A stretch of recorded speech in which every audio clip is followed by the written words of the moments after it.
President Tinubu's only surviving sister speaks on Innermost plan to turn Nigeria around. Princess Adebowale Odutola, the only surviving sister of Nigeria's new president, Asiwaju Bola Ahmed Tinubu, has shared some of his brother's intimate plans to turn the Nigerian economy around. The beautiful woman of substance has witnessed the new president's political progression from being Senator of the Federal Republic, Governor of Lagos State, and finally the President and Commander-in-Chief of the Armed Forces of the Federal Republic of Nigeria. In an exclusive phone interview with tabloid TV's Innermost, the industrious entrepreneur and owner of the award-winning bag brand, TPS Luxury told US about her brother's formative years, passion for humanity and infrastructural magic wand. In her world, I'm very happy that my brother has now become Nigeria's president. And I must say that it's taken a lot of hard work for him to achieve this height. His journey started as a senator after he left Mobile. And the senatorial was highly competitive, but he won that particular election. He came out through the Ifako Jai local government, because then our late mother, Alaja Abibat Mogaji, lived at number 4 Joseph Odonami Street in Ogba. So after a while, the 1993 elections was annulled, and of course, he's a dogged fighter. He did not stop. He was jailed with other senators, about 7 of them. So I'll go and see him at Kirikiri, at Ikoyi prisons. I'll take his food. They'll ask me to taste it. And then he will use his phone, which I will carry with me, his Motorola, the 090400 number. He will contact Radio Kudirat. So he's always been a freedom fighter. Today, he has become Nigeria's president out of hard work. And again, I will say out of pity for the Nigerian populace, especially the poor. He doesn't like to see people suffer. Ashwaju is a self-made man and a God-made man. He has attained this height through a lot of hard work, his tenacity, and with the support and, the backbone of God, apart from our late mother, Alaja Mogaji, who, of course, was one of the measures. They call them the Awon Meshoiku. Alaja was highly influential. She would walk into any head of state, any president, all first ladies were at her beck and call. She was very powerful, very humble, and very comfortable. So, like I always say to people, whatever your parents do is what you will emulate. So Barabola was able to, gather his strength, his courage, and his boldness from what he saw Alaja doing. And he built on it. And today, he has proven beyond reasonable doubt that, he's capable. Yes, he was a kingmaker. He has made people kings in this country. He's made ministers. He's put the president there. He's put everybody. But I'll say this, and I'll say it to everybody. If you put a principal in charge of a school, and you find out that some of the students are still scaling the fence, at that point you want to oversee it well. So he has seen the agitations of Nigerians, he's seen the sufferings, the poverty level is so high, people are suffering. And I'll tell you, during the lockdown, he was sending money for us to cook for people. Up until when he was elected president, at least I'm a living testimony. We were cooking, we were sending food out. Raw food, cooked food, we were sharing money. It's not for them to vote for him. But he just keeps saying, people are suffering. So I'm happy. He's not going to be president because he wants to make money. No. He has been spending his money to help the poor and the needy. So if you give somebody like that the mantle of leadership, you can be assured that he's going to put the right people in the right places and the economy will bounce back. The multinationals will come back. There will be hope for Nigeria. There's a new hope for Nigeria. I'm happy that this is happening in my lifetime. Our mother, Alaja Mogaji, has passed. His immediate younger sisters, Auntie Dupe, Sister Biodun Kasumo, they've all gone. It's just him and I left. And we will continue to make sure that the poor does not suffer in Nigeria. We thank God that Nigerians have been very patient, and they blamed him for bringing this administration, and that's why he wants to come and right all the wrongs. Fondly referred to as Princess Debo in the Lagos social circle, the successful businesswoman of international repute also cleared the air on the president's rumored paternity and educational background. It's very funny when people keep saying that, there's a lot of controversy regarding his age, his paternity, his educational background. I think it's all bullshit. He didn't drop from heaven. He has a family. We're his family.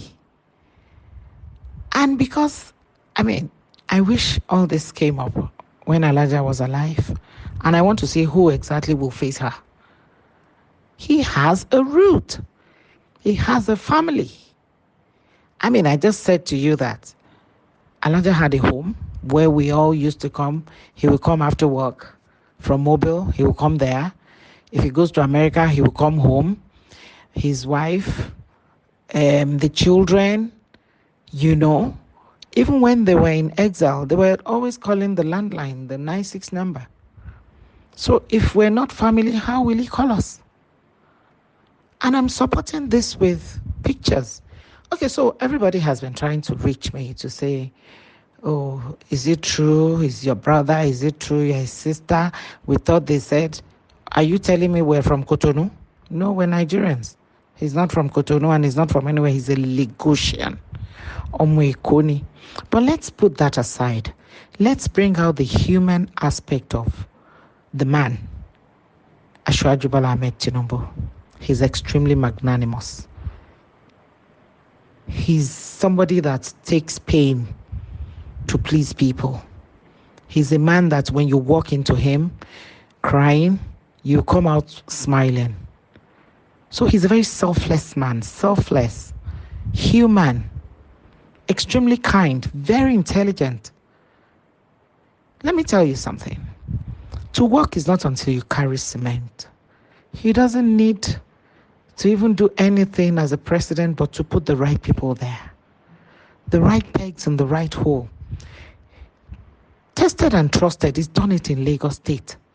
Even when President Obasanjo starved us of funds, he improvised the tax system that paid off, and that puts Lagos State as one of the largest cities in the world. That was a foundation he built. So if he could have done that for Lagos State, which is even bigger than some African countries, how much more Nigerian? The Nigerian, economy, he would do it. He has done it when it was difficult. When Obasanjo really, really wanted to sniff life out of him. When he thought he would not be able to govern without his statutory allocations. But he did, he survived. For a long time, he was the last man standing. Is it from AD to AC to ACN to APC? Oh, give it to him anytime. He thinks ahead of you. By the time you are at toll gate, he's already past toll gate because the man is always strategizing. So I'd rather people just learn from him than condemn him and watch him turn Nigeria around. They better be patient. Because when you see all the multinationals coming back, all your children will get jobs, the schools will be properly refurbished, there will be schools, there will be education at all levels for children, there will be no children out of school, then you'll know that indeed there's a new Nigeria. And Asiwaju will make a fantastic president. Trust me when I say it. On how responsible and reliable the president could be, Princess Debo said. Okay, so if you notice that he's not a man that is into women, no. He has one wife, the mother of his children, Senator Oluremi Tinubu. I call her Auntie Remi or Mama Shabi. She's They were all here together when they were living in Nigeria, in Victoria Land, Musa Yaradua. And then when they went on exile, they were all together with the children. When they had to come back, he came back first, then she came to join. And today, it's all ended in praise. So if you look at him and you look at most of the other politicians, you see them with 3, 4, 5 wives. No. Ashwaju is a businessman. He's not so into having too many children because he believes that if you have too many children, you will not be able to educate them. And he's one for education. We all know that. He will ask you, what's your child doing? Where's your child? Make sure they're in school. He does not like children who do not go to school because he knows that education is the only legacy you can give a child. And which is why his emphasis, even as president, is that children must go to school. So he's going to create an avenue where education will be very expensive yet affordable.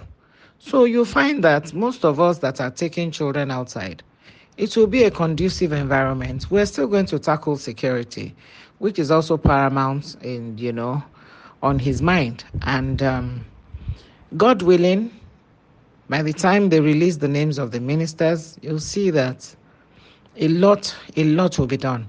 And I must put this here.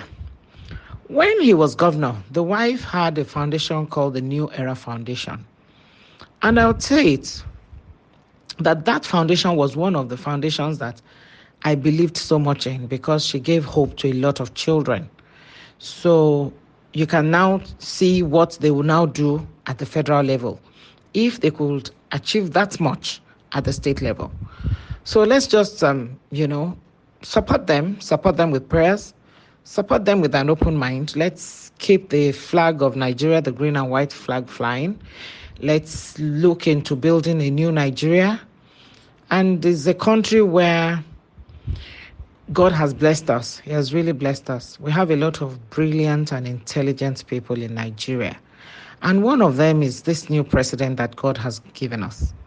President Bola Ahmed Tinubu, he will do much more than we think. He will help to rekindle the hope of Nigerians. He will make sure that poverty level is alleviated or extremely eradicated. So let's support this administration. And at this point, I also want to wish him again all the very best and God's blessings. I remain his younger sister. Thank you.